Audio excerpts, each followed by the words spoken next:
जी अस्सलाम वालेकुम। कैफ 6 आज के लेक्चर का आगाज़ करते हैं। Lecture number 29। आज के लेक्चर में हम डिस्कस करने जा रहे हैं टेस्ट 3।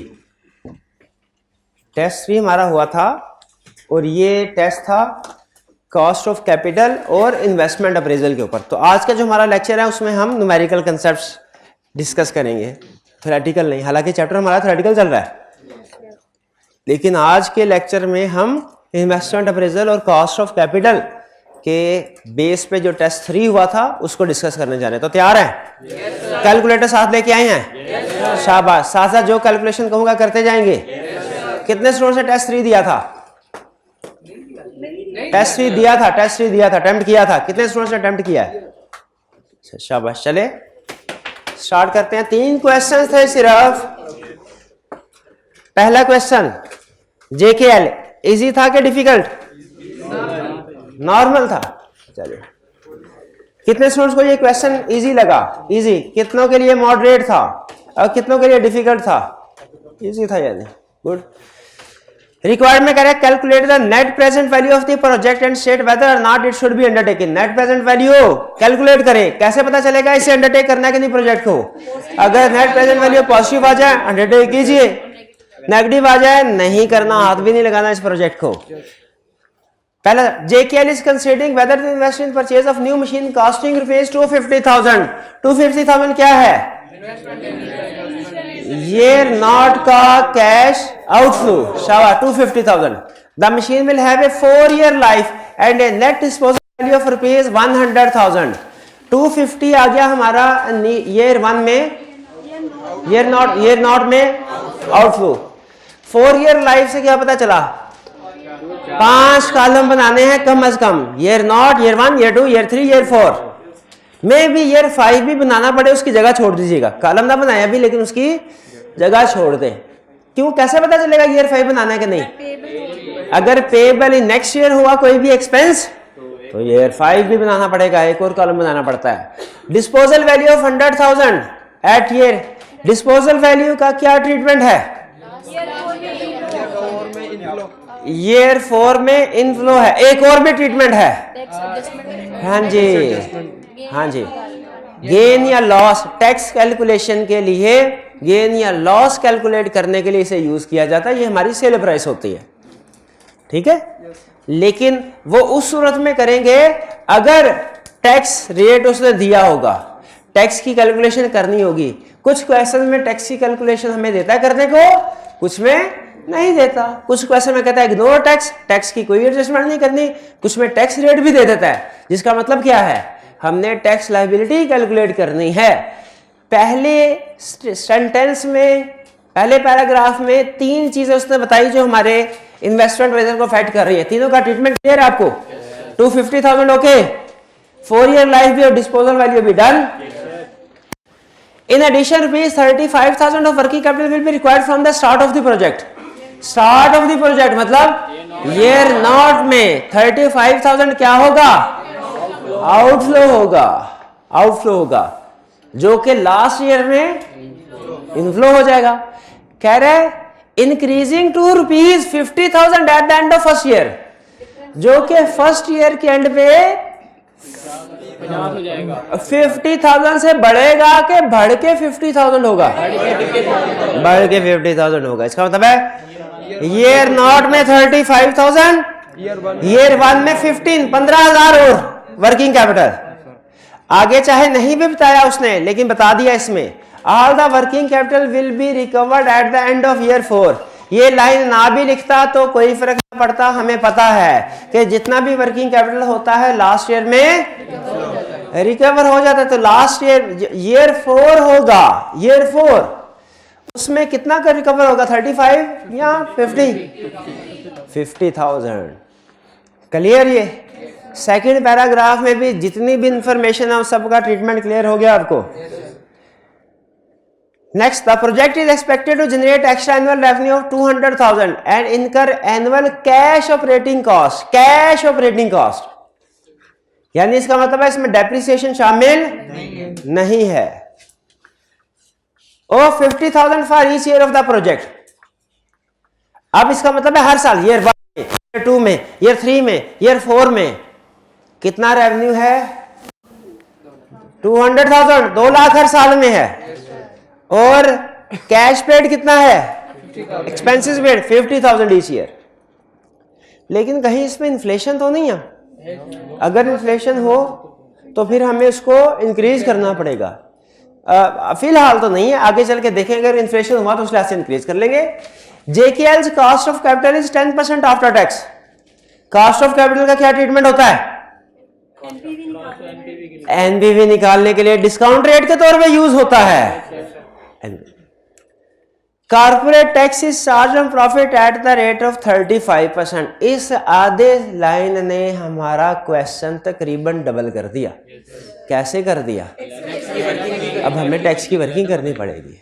लेकिन याद रखिए टैक्स की वर्किंग के लिए आप फिगर्स को नेट करके ना, ऊपर सारी फिगर दोबारा लिखने की जरूरत नहीं है। आप सेल्स में एक्सपेंसेस लेस करके नेट फिगर भी लिख सकते हैं, फिर उसके बाद डेप्रिसिएशन की एडजस्टमेंट कर दें।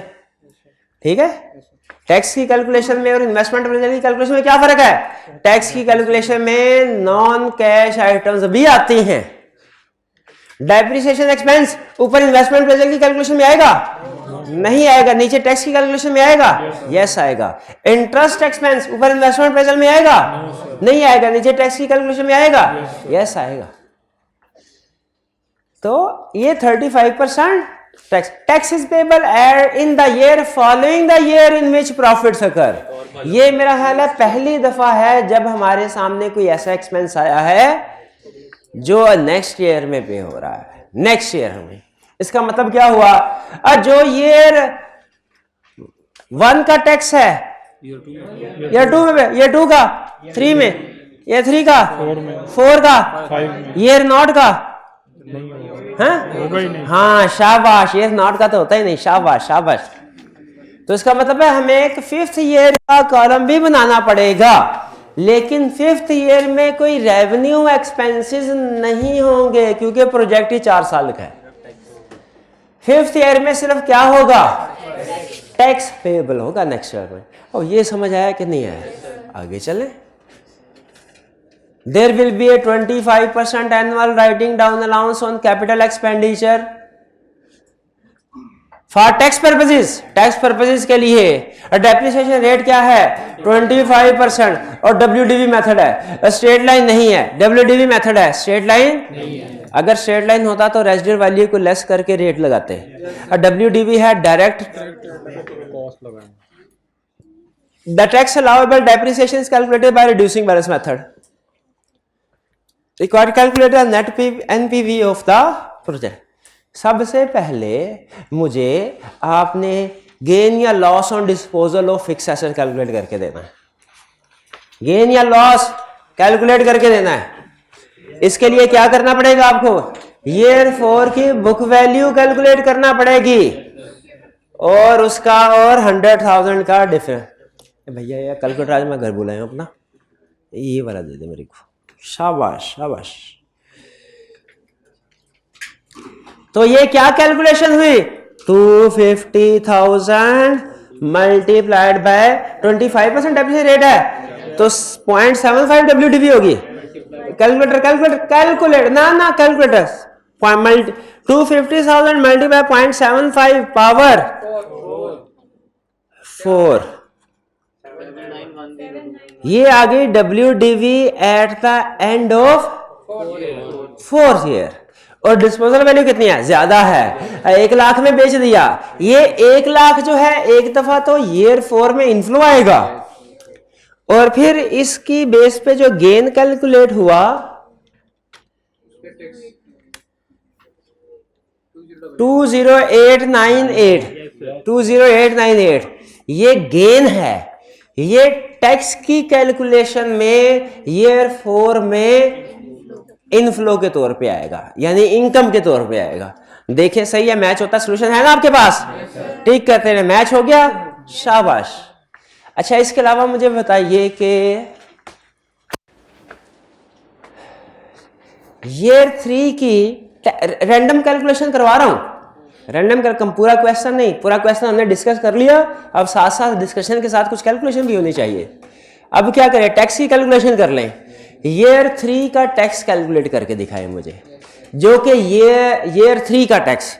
ईयर 3 में रेवेन्यू कितना है 2 लाख, कॉस्ट कितनी है 50,000, लेकिन इसमें डेप्रिसिएशन शामिल नहीं है। ईयर 3 की डेप्रिसिएशन क्या होगी अभी पता चलता है, 250,000 मल्टीप्लाई बाय ईयर 1 के एंड पे बुक वैल्यू ये है 75 मल्टीप्लाई बाय 0.75, ये ईयर 2 के एंड पे बुक वैल्यू और इसको 0.25।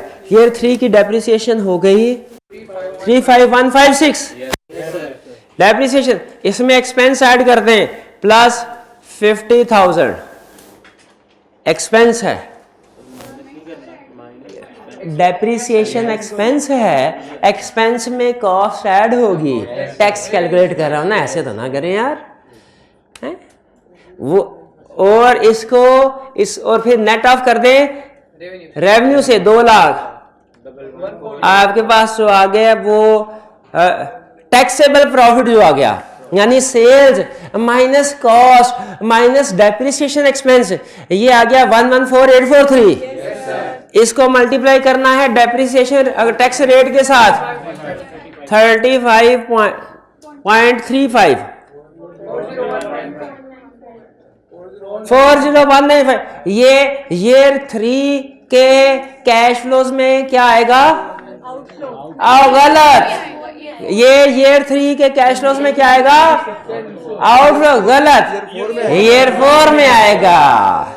ईयर 3 का टैक्स है, ईयर 4 में आउटफ्लो होगा। क्यों? पहले तो जितने भी क्वेश्चन किए ईयर 3 का टैक्स ईयर 3 में ही आउटफ्लो होता था, उसी साल पे हो जाएगा, क्यों उसी साल पे, इसमें कह रहे हैं नेक्स्ट ईयर में पे होगा। क्लियर? ये इस तरीके से बाकी सालों के भी कैलकुलेशन कर लेंगे। इस क्वेश्चन में कोई प्रॉब्लम है, कोई कैलकुलेशन समझ नहीं आई तो पूछ लें। क्लियर? आगे चले। ये था इन्वेस्टमेंट अप्रेजल। अब आ जाए कॉस्ट ऑफ कैपिटल पे। किस पे आ जाए? अगला question, question 2 cost of capital. ये छोटे छोटे क्वेश्चंस हैं 4-5, एक भी नंबर इसमें नहीं आया ना करें सर। वो असल में ऑप्शन ही नहीं लगे, वक्त ठीक है सर, फिगर ठीक है सर, क्या हो गया? 60 सेंट वाला जो था ये गलत हुआ, 60 सेंट वाला गलत हुआ है। आप इस 60 रुपीज समझे थे? हाँ, कभी डॉलर खरीदा जो नहीं।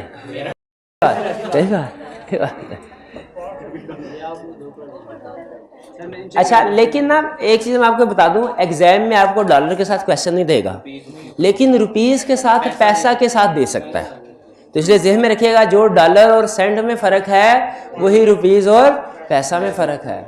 ये कुछ फॉरेन बॉडी से क्वेश्चन जब हम उठाते हैं ना तो हम अन्यवाग कॉपी करते हैं। अकाउंटेंट आपको ना कॉपी पेस्ट में माहिर होता है। हम अकाउंटेंट कंप्यूटर पे सबसे ज़्यादा कौन सी कमांड यूज़ करते हैं भला? Control C control V, control C तो control C control V. Dollar को डॉलर रहने दिया, ठीक है, बल्कि डेविड को भी डेविड रहने दिया। टाइम हो तो उसको दाऊद कर लिया करते हैं हम, टाइम ना हो तो क्या करते हैं? डेविड को डेविड। तो आप नाम में क्या रखा है? आपने कंसेप्ट के ऊपर फोकस करना है। कंसेप्ट क्या कहता है? कहता है market risk premium is 8% and the risk free rate is 3। Market risk ये कहाँ किस फार्मूला? कैपम में, कैपम में। तो मैं तो पहले फार्मूला लिख लूं, फार्मूला लिख लूं। कैपम का फार्मूला क्या था?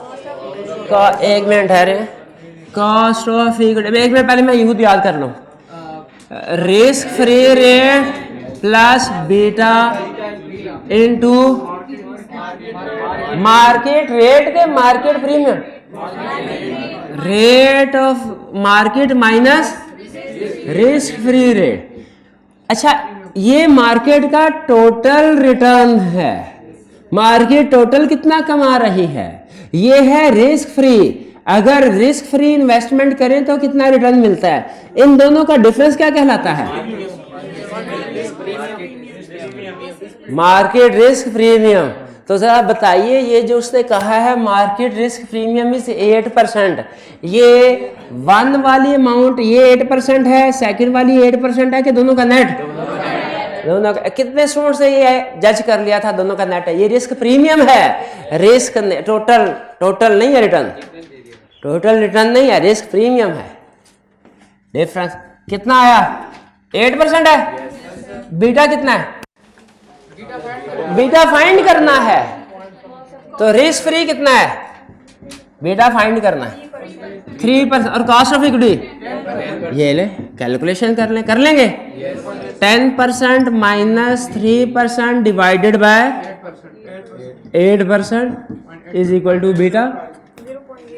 हाँ परसेंट को कन्वर्ट कर लें, ये आ जाएगा, मैं खुद भी कर लूँ ना, आप पे नहीं रहता। 0.1 माइनस 0.03 डिवाइडेड बाय 0.08, ये आ गया 0.875 0.875। भाई क्लियर? कितने स्टूडेंट्स का ठीक था ये? सर 1 नंबर का 2 3, चलो कोई बात नहीं, क्लियर तो हो गया ना। 1 नंबर का फार्मूला लिखने का मिला? अच्छा ठीक है। विच of the following cost of capital, ये तो आसान तरीन है, इससे आसान क्वेश्चन फाइनेंस में हो ही नहीं सकता। Which of the following cost of capital required to adjust tax? Cost of equity share, just नहीं, preference share no, debenture, retained earning no, debentures. Clear ये? अच्छा कॉस्ट ऑफ रिटेन्ड अर्निंग क्या होती है? कॉस्ट ऑफ इक्विटी, इक्विटी में capital और दोनों शामिल है। कॉस्ट ऑफ शेयर कैपिटल कह लें वो भी वही, कॉस्ट ऑफ रिटेन्ड अर्निंग वो भी वही, कॉस्ट ऑफ इक्विटी कह लें वो भी। C option correct. Clear? Third, right company has just paid a dividend of 60 cent, has just paid D nought, शाबाश, and has a market value of $5.50 P nought. The dividend growth rate is 8%. What is cost of equity? Cost of equity का तो formula होता है, कौन सा formula? Growth rate का आएगा। Growth rate का formula cost of equity growth rate model के साथ है, D1 divided by P0 plus G। D0 कितना है? ये है 0.6 इंटू 1.08 डिवाइडेड बाय 5.5 प्लस जी 8%, 0.08। ये ले मैं पहले खुद कर लूँ, मैं 0.6 multiply by 1.08 divided by 5.5 plus 0.08,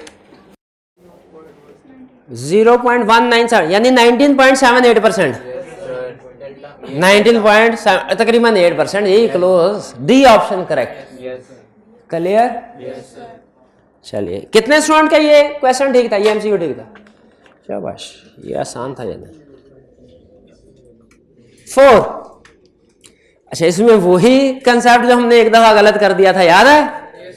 growth rate गलत कैलकुलेट हो गया था, याद है? नहीं याद है? तो इसका ग्रोथ रेट कैलकुलेट करें, इसका ग्रोथ रेट कैलकुलेट करें अभी। ये हाँ अब तो टेस्ट हो चुका है, शाबाश। तो हमने गलती क्या की थी? 31 2 3 साल के बाद यहां पहुंचा है, तो हमने गलती क्या की थी? 36.5 डिवाइडेड बाय 30 पावर 1/3, ये गलती कर दी थी। हालांकि सही क्या करना था? 36.5 नहीं यूज करना था, 39.25, क्योंकि ये 2005 की है, 2006 का भी डिविडेंड तो पे हो गया है। 2006 का डिविडेंड किधर है? ओ पर, तो यहां पे आपने खुद से हाथ से लिखना था 20x6 39.25, इसमें यही काम की चीज थी। तो ये कितना 1 साल के बाद, 2 3 4 साल के बाद आ गया। अच्छा लिखे 5 है, हुआ 4 साल बाद, ये तो पता है ना आपको। यहां से यहां आने में 1 साल लगा के 2 साल, 1 2 3 4, तो 39.25 डिवाइडेड बाय 30 इसकी पावर 1/4 यानी 0.25, 1.0694 यानी इसमें जो होगा ग्रोथ रेट आएगा 6.94। हाँ बी ऑप्शन, बी ऑप्शन भाई। क्लियर? ठीक है। अच्छा इसने पूछा नहीं हुआ, लेकिन क्या हम इसकी कॉस्ट कैलकुलेट कर सकते हैं? कॉस्ट ऑफ कैपिटल, ये इसने तो ग्रोथ रेट ही पूछा होगा ना। अगर अगली दफा पार्ट आगे मजीद पूछ ले इसकी कॉस्ट ऑफ कैपिटल क्या होगी, वो कैलकुलेट कर लेंगे। तो D1 क्या होगा? 39.25। नहीं, ये D0 है, यही पूछना था आपसे, ये तो D0 है। हाँ जी, ये ग्रोथ रेट निकला 6.95, इसको मल्टीप्लाई करें 39.25 से। 1.069। हाँ जी, ये सेंट है, ये सेंट है।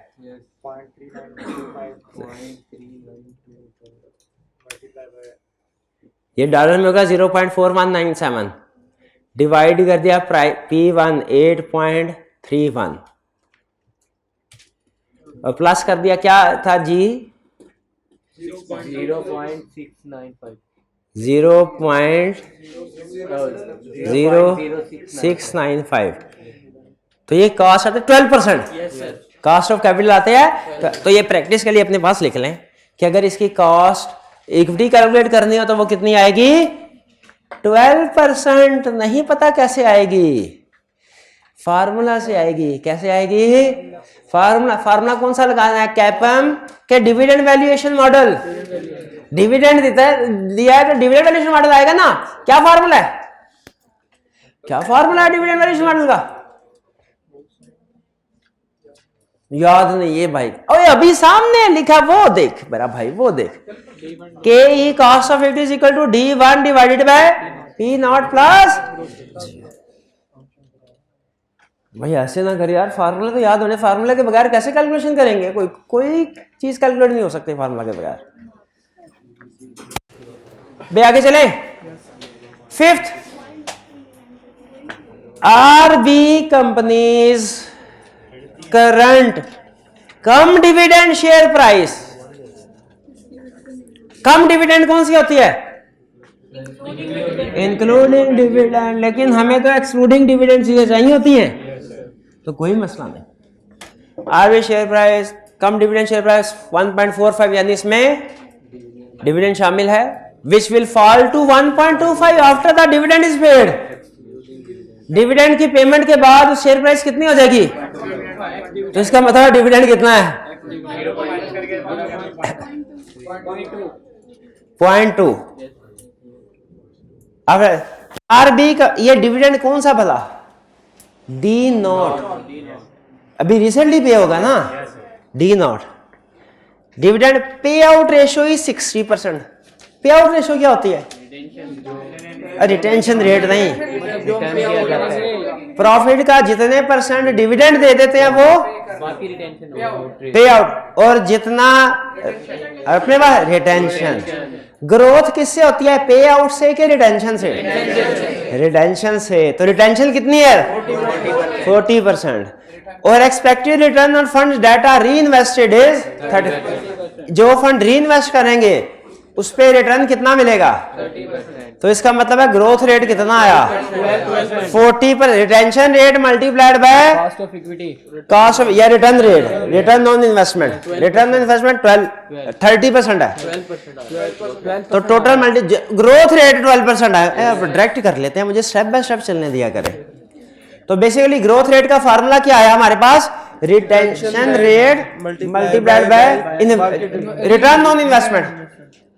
रिटर्न ऑन इन्वेस्टमेंट ना दिया तो फिर कॉस्ट ऑफ इक्विटी यूज करते हैं।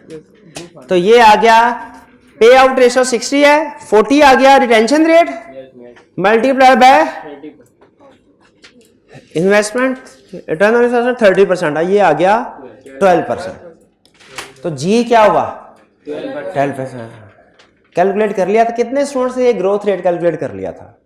हाँ, हमने ग्रोथ रेट का एक इस डिविडेंड से भी कैलकुलेशन कर सकते हैं,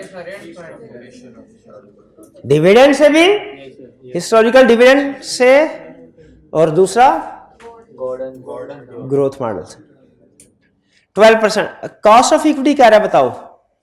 तो cost of equity simple, growth calculate हो गई ना, तो cost of equity is equal to D1 divided by P0 plus G।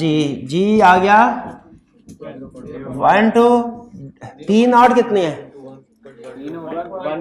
1.25 और D1 0.2 इंटू 1.12। 29.92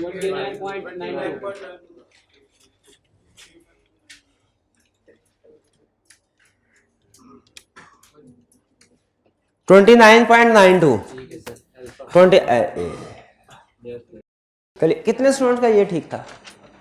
इन 4 स्टूडेंट। शाबाश शाबाश शाबाश भाई। क्लियर? कोई प्रॉब्लम तो नहीं है? इन सारे क्वेश्चन में कोई प्रॉब्लम हो तो पूछ ले, कोई प्रॉब्लम नहीं। चलिए अब चलते हैं फिर से इन्वेस्टमेंट अप्रेजल की तरफ। कह रहा है advise whether LL should accept the proposal, weather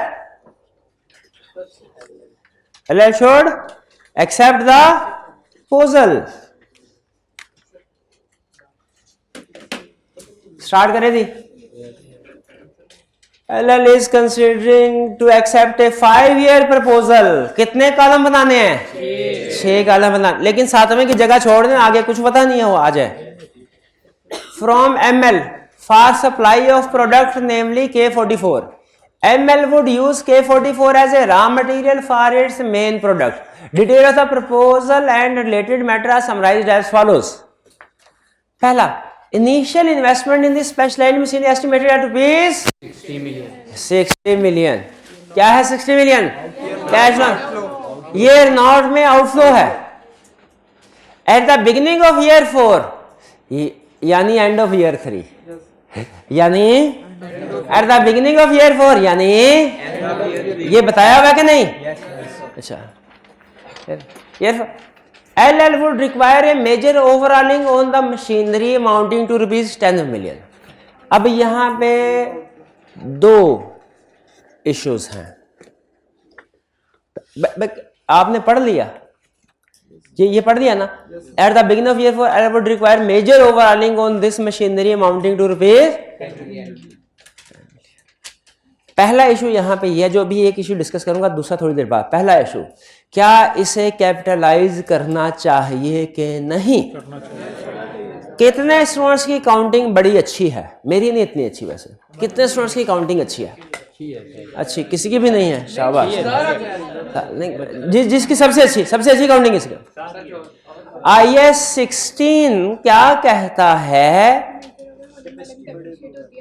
major overhauling अलग डेप्रिशिएट होती है अपनी लाइफ। ना ना ना ना ना ना ना, वो मशीनरी के केस, वो बड़े बड़े जो एसेट्स होते हैं ना, जिनकी लाइफ डिफरेंट होती है, जिनकी लाइफ डिफरेंट होती है, जैसे जहाज, हवाई जहाज, ठीक है, सीट्स की लादा, इंजन की लादा, बॉडी वगैरह, उनके केस में रेगुलर मशीनरी के। अब मैं कहूँ मेरी मोटरसाइकिल है, इसका टायर की लाइफ लादा डेप्रिशिएट होगी, इसकी बॉडी लादा, इंजन नहीं होनी चाहिए। हाँ जी, पार्ट रिप्लेसमेंट में होता है। अच्छा, मैंने जो स्टैंडर्ड पढ़ा है ना, जिस वक्त पढ़ा उस वक्त जो रूल था वो मैं आपको बता देता हूँ, जो मुझे याद है कि अगर सेकेंड हैंड एसेट खरीदें और उस वक्त उसकी ओवरऑलिंग करवाएं, तो चूंकि वो उसकी एफिशिएंसी में, जो एक्वायर्ड एसेट है उसकी एफिशिएंसी में, लाइफ में इजाफा करता है, वो कैपिटलाइज करना है। सेकेंड हैंड खरीदे तो मैंने सेकेंड हैंड का लफ्ज़ बोला है, लेकिन अगर न्यू एसेट खरीदें और 3-4 साल के बाद उसके ऊपर ओवरऑलिंग करवाएं, तो अगर इस ओवरऑलिंग से उसकी एफिशिएंसी बढ़े, लाइफ बढ़े, तो कैपेसिटी बढ़े, तो फिर तो उसको कैपिटलाइज करना, वरना कैपिटलाइज। अगर ओवरऑलिंग से उसकी एग्जिस्टिंग कैपेसिटी ही मेंटेन हो रही है तो फिर कैपिटलाइज नहीं करना। आपने भी यही पढ़ा, यही है। तो मुझे बताइए, ये ओवरऑलिंग तो कह रहा है, कहीं पे कोई इंडिकेशन दे रहा है कि इससे कैपेसिटी बढ़ी हो, लाइफ बढ़ी हो, एफिशिएंसी में इजाफा हुआ हो? दे रहा है इंफॉर्मेशन। मेजर ओवरऑलिंग, हाँ जी। तो मेजर ओवरऑल ये कहाँ पे लिखा है कि इससे एफिशिएंसी, प्रोडक्टिविटी बढ़ रही है? वो अलग क्वेश्चन था, इसमें नहीं है। वो हाँ, एक क्वेश्चन में उसने बता दिया था। आपको याद है? एक क्वेश्चन ने ऐसा किया था जिसमें उसने बता दिया कि ओवरऑलिंग की है और जिससे उसकी एफिशिएंसी बढ़ी है, कुछ तरह की बात। प्रोडक्ट ज्यादा बना, प्रोडक्ट कर रहा है, 4th और 5th ईयर में कंटिन्यू। हाँ जी। तो हाँ, तो यहाँ पे लेकिन उसने, इसलिए मेरा ख्याल ये है कि ये एक्सपेंस आउट होगा, कैपिटलाइज नहीं होगा। एक्सपेंस आउट होगा तो सिंपल इसको इस साल में आउटफ्लो कर देंगे।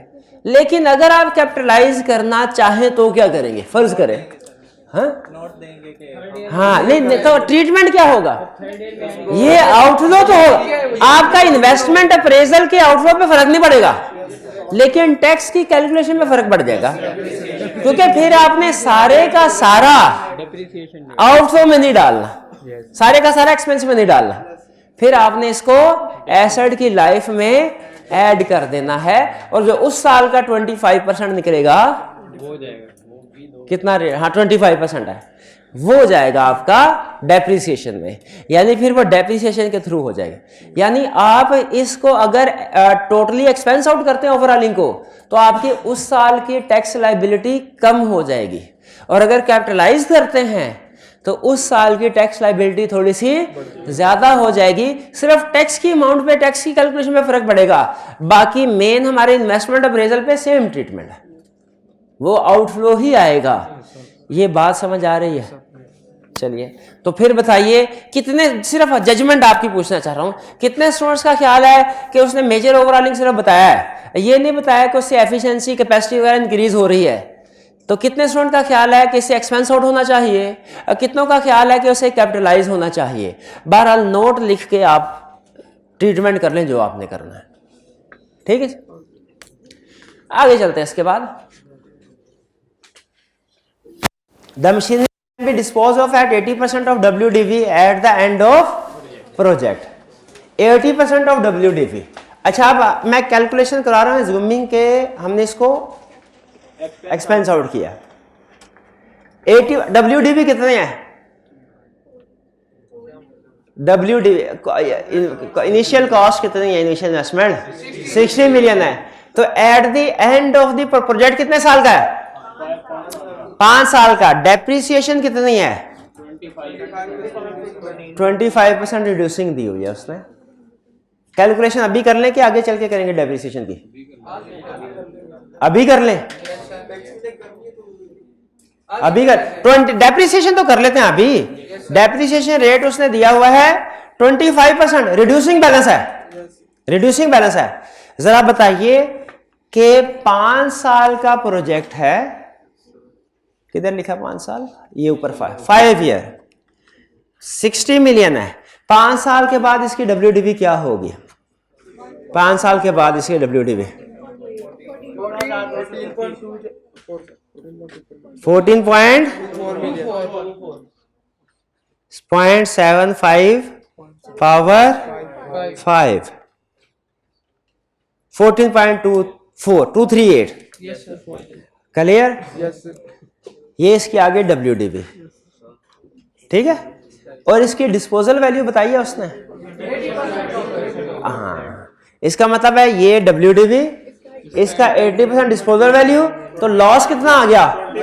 इसी का 20% लॉस आ गया, ठीक है। ये प्राइस, ये जो WDV है ना, WDV 14.23 है, ये बिकेगा कितने में? 80% ऑफ दिस वैल्यू। तो इसमें तो, और बाकी कितना लॉस हुआ? 20%। ये आ गया हमारा 2.85।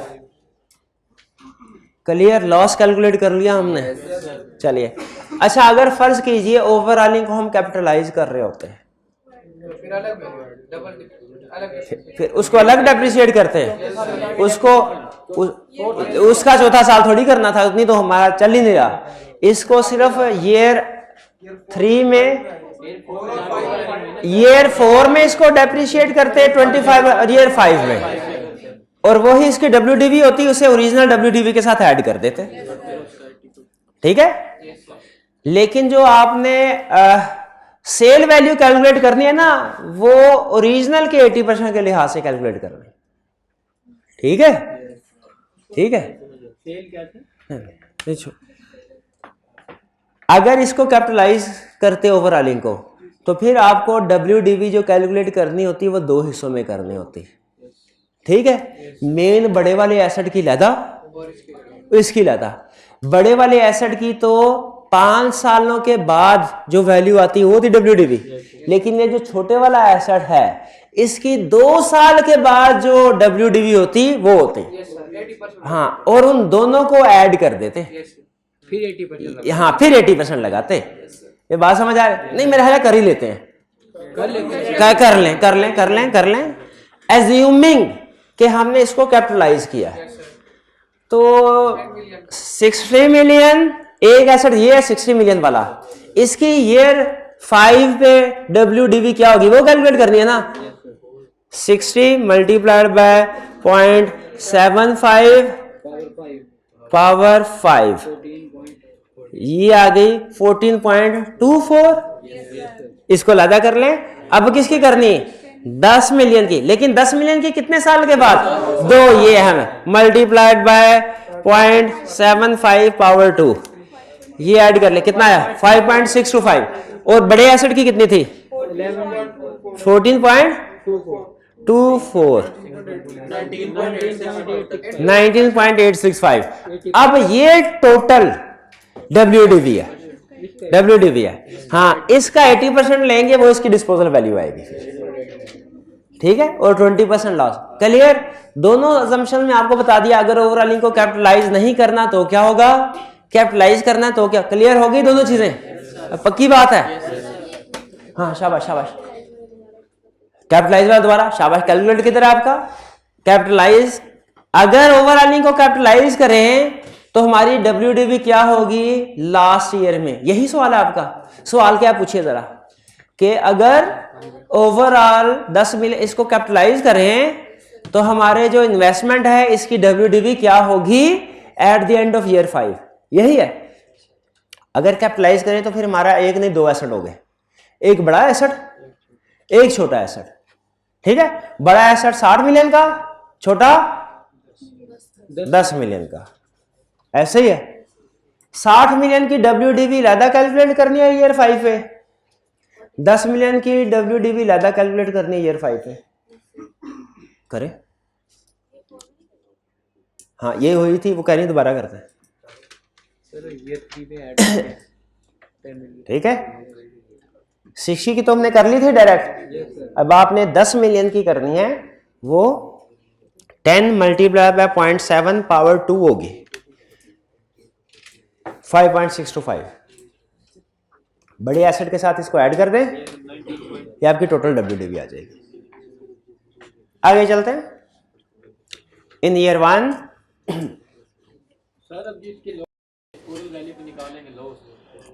वो टोटल के हिसाब से निकालेंगे जो भी WDV है, क्योंकि दोनों डिस्पोज होंगे ना।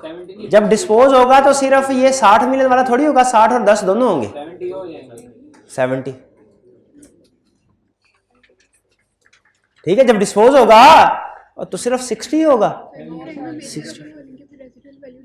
रेजिडुअल वैल्यू लिखेंगे, बिल्कुल लिखेंगे रेजिडुअल वैल्यू। ठीक है जी, आगे चले 2 पे। पानी पिला।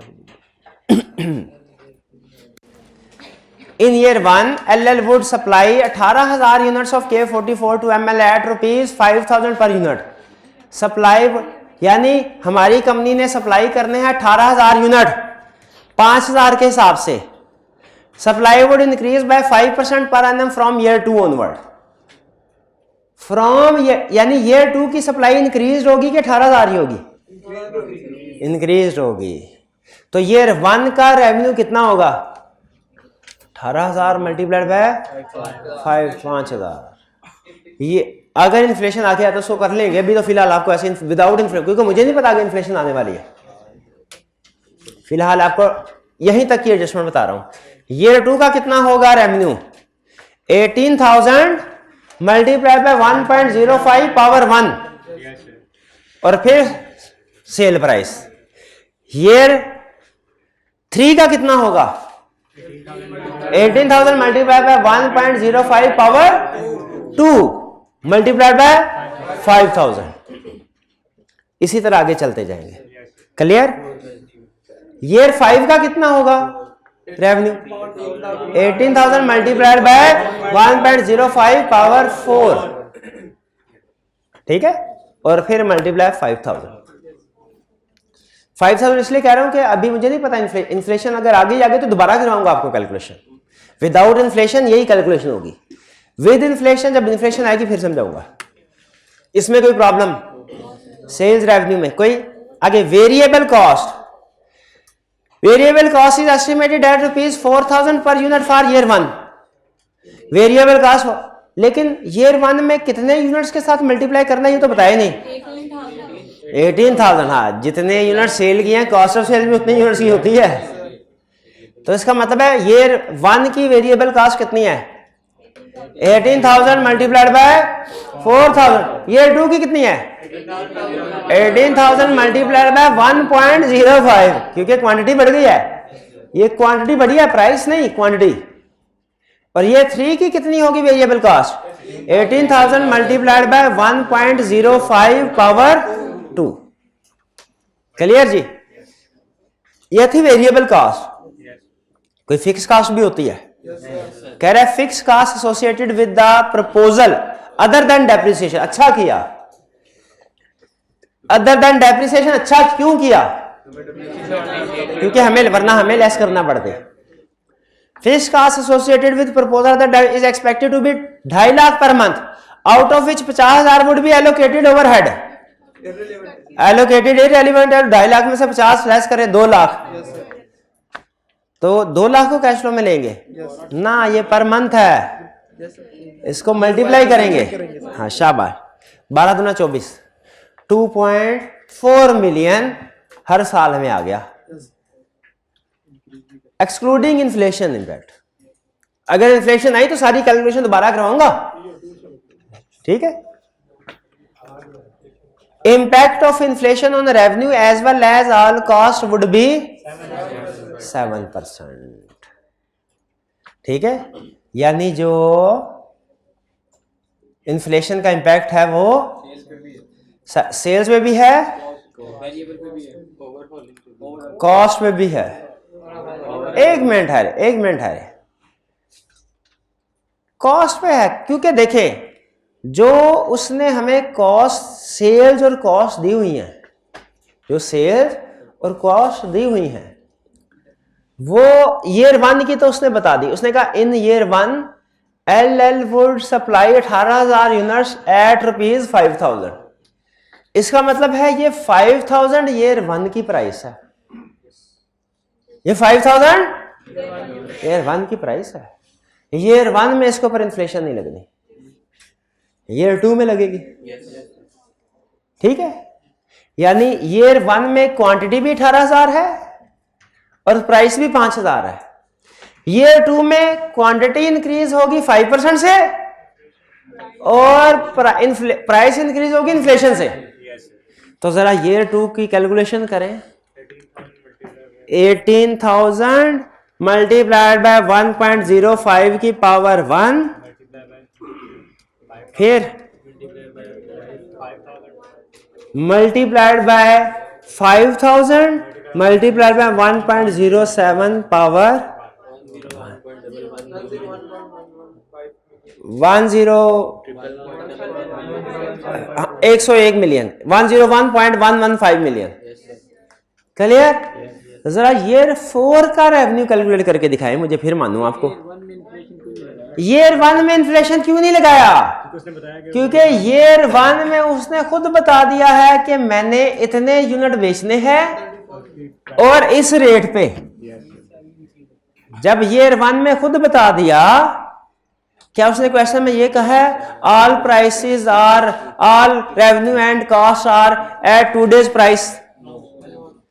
एक क्वेश्चन में कहा था ना कि जितने भी कॉस्ट, तो हमने उसे कहा था ये आज की प्राइसेस हैं तो ईयर 1 से ही इन्फ्लेशन लेना शुरू कर दो। यहां क्वेश्चन में कहीं बताया कि सारे कॉस्ट और रेवेन्यू टुडेज प्राइस लेवल पे हैं? नहीं बताया। तो इसका मतलब है जो पहले साल का रेवेन्यू और कॉस्ट दे रहा है वो पहले साल के रेवेन्यू और कॉस्ट है, तो जो इन्फ्लेशन आएगी वो दूसरे साल से आएगी। क्लियर? क्यों ये ईयर हम दूसरे साल इन्फ्लेशन ईयर 1 से क्यों नहीं ले रहे? क्योंकि उसने ये नहीं बताया हुआ कि सारी कॉस्ट टुडे प्राइस लेवल है। जब ये नहीं कहा हुआ इसका मतलब है ये जो उसने दिया हुआ ईयर 1 में जो प्राइस दिया वो ईयर 1 की प्राइस है। यूनिट इंक्रीज का इफेक्ट ईयर 3 से नहीं आना चाहिए? नहीं नहीं, यूनिट इंक्रीज का इफेक्ट ईयर 2 से ही आना चाहिए। हम तो ये सोच रहे हैं ईयर 1 से आना चाहिए कि नहीं, आप ईयर 3 कह रहे हैं। हमारा तो मसला ये है ईयर 1 से आए कि ईयर 2 से आए, हम तो इस पे फंसे हैं। आप तो ईयर 3 पे पहुंचे। नहीं नहीं भाई, आप बताए ये ईयर 1 से आना चाहिए था कि नहीं इफेक्ट? 18,000 का जो 5% इंक्रीज है ईयर 1 से आना चाहिए ईयर 2 से? क्यों ईयर 2 से क्यों? ईयर 1 का तो दिया हुआ है ना। उसे ईयर 1 का तो दिया हुआ है। उसी तरह 5,000 पे इन्फ्लेशन का इम्पैक्ट ईयर 1 से आना चाहिए कि ईयर 2 से? तो क्यों? ईयर 1 का तो दिया हुआ है ना, ईयर 1 का तो नहीं समझ आई। ठीक है चलिए। अच्छा अब मैं आपसे कह रहा था ईयर 4 का रेवेन्यू कैलकुलेट करके मुझे दिखाएं, फिर मैं आपको मानता हूं। 127 बस ठीक है। वो आ जाएगा 18,000 मल्टीप्लाइड बाय 1.05 पावर 3 और फिर multiplied by 5,000 multiplied by 1.07 power 3। अगर हम ओवरऑल को कैपिटलाइज करते हैं, आगे चलते हैं। वेरिएबल कॉस्ट नहीं बाद में, मैं पहले ये सीधे सीधे करूं। Variable cost estimated 4,000 per unit. जी पूछे ये वेरिएबल का, हाँ ये कराया था विदाउट इन्फ्लेशन कराया था, अब विद इन्फ्लेशन आया। ऐसे ना करें, वो तो विदाउट इन्फ्लेशन करवाया था, अब विद इन्फ्लेशन आया। तो इसका ईयर 5 की वेरिएबल कॉस्ट कैलकुलेट करें। ईयर 5 क्या की 18,000 multiplied by 1.05 power 4 multiplied by 4,000 multiplied by 1.07 power 4। सारी कैलकुलेशन वही सिर्फ 114 मिलियन 140 मिलियन 14 ठीक है 14 million. Fix cost is expected to be 25,000 per month. ये बताइए इस पे इन्फ्लेशन की एडजस्टमेंट आएगी? फिक्स कॉस्ट में इन्फ्लेशन की एडजस्टमेंट आएगी? आएगी, बिल्कुल आएगी। अच्छा ईयर 1 से के ईयर 2 से? हमारे कैश फ्लो से नहीं है ना, ये रिलेवेंट नहीं होगा। ये सर ईयर 1 से है, ईयर 2 से है। फिक्स कॉस्ट रिलेवेंट नहीं होगी। फिक्स कॉस्ट रेलिवेंट नहीं है भाई। फिक्स कॉस्ट रिलेवेंट नहीं होगी। वो उस वक्त फिक्स कॉस्ट ही रेलिवेंट होती है जब प्रोजेक्ट से पहले से हो रही हो। जो फिक्स कॉस्ट प्रोजेक्ट लगने से पहले इनकर हो रही है ना और वो एलोकेट करते हैं प्रोजेक्ट को, वो होती है इरेलीवेंट। जो इस प्रोजेक्ट की अपनी फिक्स कॉस्ट है वो तो आएगी। तो इसमें उसने कहा हुआ है कि 2.5 लाख टोटल है, इसमें 50,000 पुरानी फिक्स कास्ट है जो एलोकेट हुई है, तो 50,000 ही, बाकी 2 लाख तो रेलिवेंट है। 2 लाख मल्टीप्लाई बाय, तो ये 2 लाख ये मुझे बताइए ये उसने खुद से ईयर 1 की कास्ट दिया कि नहीं दी? ये ईयर 1 की कास्ट दी है कि ईयर नॉट की? ईयर 1 की है कि टुडेज प्राइस लेवल? मेंशन नहीं है, ठीक है मेंशन नहीं है कि ईयर, लेकिन कंटेक्स्ट देखें, वेरिएबल कास्ट ईयर 1 की बता रहा है, तो क्या फिक्स कास्ट ईयर नॉट की बता रहा होगा? नहीं लिखा भाई, कंटेक्स्ट भी तो कोई चीज, कंटेक्स्ट देखे ना, कंटेक्स्ट। वेरिएबल कास्ट ईयर 1 की है तो फिक्स कास्ट भी ईयर 1 की होगी ना। अच्छा हम किसी और मसला, ये किसी हमारा मसला, और हम इससे दूर जा चुके हैं। मैं अभी आता हूँ इसकी तरफ आता हूँ। पहले तो ये बताएं, ये भाईजान कहते हैं फिक्स कास्ट हमेशा इररिलेवेंट होती है। लेकिन एसोसिएट तो काफी और भी चीजें होती हैं, हम उसको भी तो इग्नोर करते हैं ना। नहीं, जो भी चीज प्रोजेक्ट से एसोसिएटेड होती है हम उसको इग्नोर नहीं करते, पास कास्ट को करते हैं।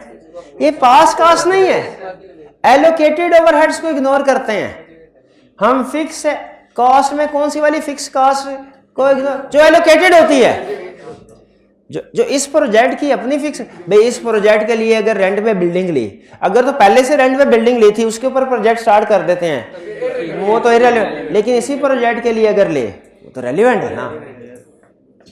नहीं मुतमिन, वो नोट्स दोबारा पढ़ने आपने जाके, उसमें लिखा हुआ शायद कि सारी एलोकेटेड फिक्स कॉस्ट वो इररिलेवेंट है, तो इसकी अपनी है वो तो फिक्स रेलिवेंट होगी। लेकिन ये तो छोटा मसला था, हमारा बड़ा मसला ईयर 1 के ईयर 9, ये जो हाँ ईयर 5 क्योंकि देख भाई मुतमिन नहीं है, क्योंकि देखिए वेरिएबल कॉस्ट भी ईयर 1, अच्छा वेरिएबल कॉस्ट में तो एग्री करते हैं ना, ये तो पक्का ईयर 1 की कॉस्ट है और ईयर 2 लिखा हुआ है। तो मेरा ख्याल ये है कि बाकी ये फिक्स कॉस्ट भी उसने ईयर 1 ही की बताई है। एक्सपेक्टेड भी लिखा हुआ है।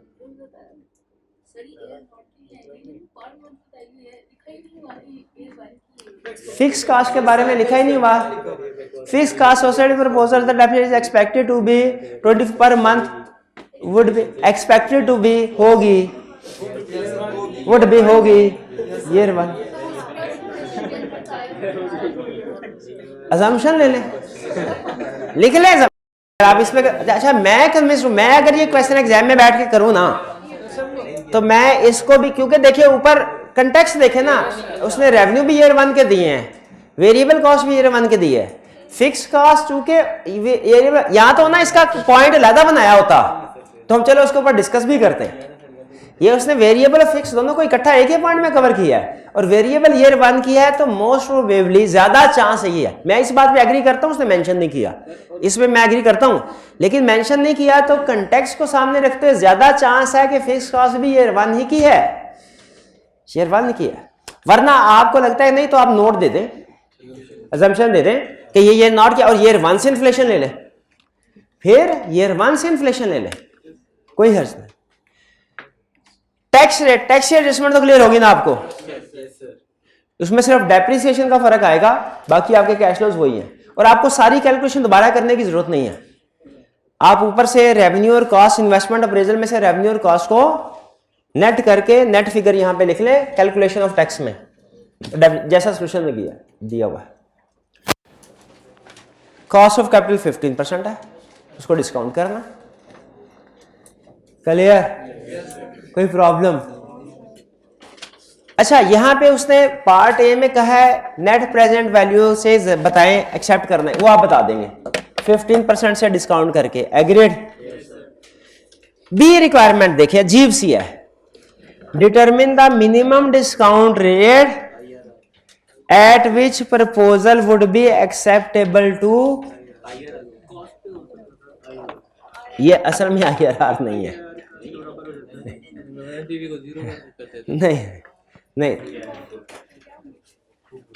क्या कह रहा है, प्रोजेक्ट को कौन सा डिस्काउंट रेट हो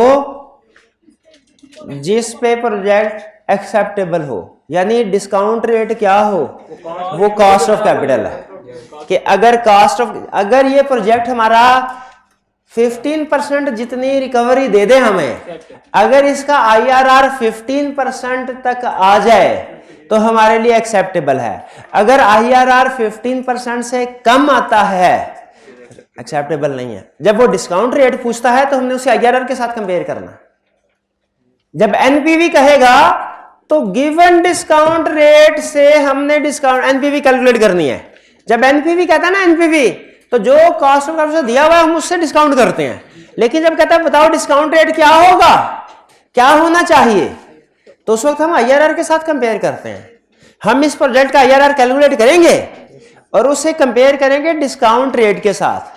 आप ऐसे IRR कैलकुलेट किए बगैर भी उसे बता सकते हैं कि यार भाई अगर 15% से कम IRR हुआ ना फिर इसको एक्सेप्ट नहीं करना। IRR डिस्काउंट रेट अगर 15% या उससे ज्यादा है फिर एक्सेप्टेबल है, वरना नहीं। लेकिन रिक्वायरमेंट उसने एम्बिगुअस सी रखी है, क्लियर नहीं की, क्लियर नहीं की। उसे चाहिए था क्लियरली बताता कि हम IRR कैलकुलेट करें। क्लियर हो गया? ये क्वेश्चन समझ आया? इसमें सबसे मुश्किल बात क्या थी? ओवरऑल एक ओवरऑलिंग की। अच्छा हाँ, आप में से कुछ लोग ये कह रहे हैं ओवरऑलिंग के साथ इन्फ्लेशन की एडजस्टमेंट होनी चाहिए कि नहीं? अगर कैपिटलाइज हो होनी चाहिए सर, ये तो आपने बताया था सर इस्लामाबाद यूनिवर्सिटी के अंदर, और इसकी जो लास्ट रेजिडेंट वैल्यू उस पे भी इन्फ्लेशन लगानी है। देखें क्वेश्चन मेरा सिंपल, क्या 60 million today 10 million today's price level है कि ईयर 3? जी at the beginning year LL would require a major overhauling on the, इसका मतलब है ईयर 4 की प्राइस दी हुई है। ये उसने कहा eight the beginning of year 4 के बिगिनिंग में मशीनरी पे 10 मिलियन लगेगा। तो इसका मतलब है ये ईयर 4 की प्राइस बताइए कि ईयर 4 में जाके 10 मिलियन लगेगा। नहीं, हम ईयर 3 की कंसीडर नहीं करेंगे। वही ईयर 3 में, ईयर 4 का स्टार्ट ईयर 3। दूसरे लफ्जों में इसके ऊपर इन्फ्लेशन की एडजस्टमेंट नहीं है, ये ईयर 3 की ही प्राइस है 10 मिलियन। तो ईयर 4 में तो लगेगी। ईयर 4 में नहीं लगेगी, वो तो फिक्स, वो इनकर होगी। जो कास्ट पे कर चुके होता है वो थोड़ी इन्फ्लेट होती है। यार ऐसे ना करें। इस्लामाबाद यूनिवर्स तो उसमें तो और नहीं, इस्लामाबाद यूनिवर्स में मैंने कुछ नहीं किया था। आया, फिर ये देखे मैं निकाल के नहीं खुदा का हो, जो कास्ट इनकर हो जाए वो तो कभी इन्फ्लेशन की एडजस्टमेंट नहीं। मैंने यही ना वर्किंग, मैंने कहा ना वर्किंग कैपिटल पे इन्फ्लेशन की एडजस्टमेंट करनी है आपने, ना डेप्रिसिएशन पे करनी है, ना मैंने आज तक कभी इनिशियल इन्वेस्टमेंट पे भी नहीं करवाई आपको। क्यों नहीं करवाई? इसी वजह से होती नहीं। जो कास्ट इनकम, भाई एक चीज मैंने आज 10 लाख में खरीद ली, अब इन्फ्लेशन रेट चाहे 1000% हो जाए उसके फर्क पड़ेगा। वो जिससे मैंने चीज खरीदी है वो आके मुझे कहेगा कि नहीं भाई इन्फ्लेशन बढ़ गई और पैसे दे, क्योंकि भाई पैसे दे चुका हूं मैं। जो पैसे दे चुके होते हैं आप, वो इन्फ्लेशन से इफेक्ट नहीं होते। नहीं, इस्लामाबाद देखा है? इस्लामाबाद देखा है ना, इसमें तो आपने बताया था। किधर है इस्लामाबाद? कौन सा सवाल? इनिशियल इन्वेस्टमेंट मैंने कभी नहीं इन्फ्लेशन की एडजस्टमेंट मैंने इनिशियल इन्वेस्टमेंट पे या डेप्रिसिएशन पे या वर्किंग कैपिटल पे कभी नहीं, मुझे नहीं याद, आपको भी नहीं याद होगा मेरा ख्याल। जो एंड पे ये बची थी रेजिडुअल वैल्यू, इस पे भी इन्फ्लेशन लगाई थी और आपने इसकी रीजन बनाई थी कि ऑल कॉस्ट ऑल। हाँ, आप मुझे लेक्चर के बाद दिखा दीजिएगा, मैं आपको एक्सप्लेन कर दूँ। हाँ, उस क्वेश्चन में था ऑल कॉस्ट, हाँ जी बिल्कुल ये है ऑल रेवेन्यू। जब उसने all revenue and cost are quoted at today's rate, जब उसने ये कह दिया सारे कॉस्ट और टुडेज रेट पे हैं, तो उस वक्त आपने उनकी इन्फ्लेशन की एडजस्टमेंट करनी है।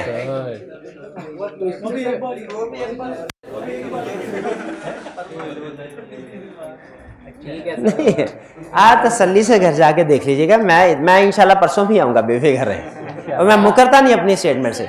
जो स्टेटमेंट मैंने आपको दिया ना वो ये है कि जो इनिशियल इन्वेस्टमेंट है हमारी, जो वर्किंग कैपिटल है, इनके ऊपर डेप्रिसिएशन है, इंटरेस्ट है, इनके ऊपर इन्फ्लेशन की एडजस्टमेंट नहीं होती। मैं इस स्टेटमेंट को नोट कर लें, इस स्टेटमेंट पे आज भी कायम हूं, बाद में भी कायम रहूंगा। ठीक है, चलिए ये था हमारा आज का लेक्चर, यहाँ पे ख़त्म करते हैं। अल्लाह हाफिज़।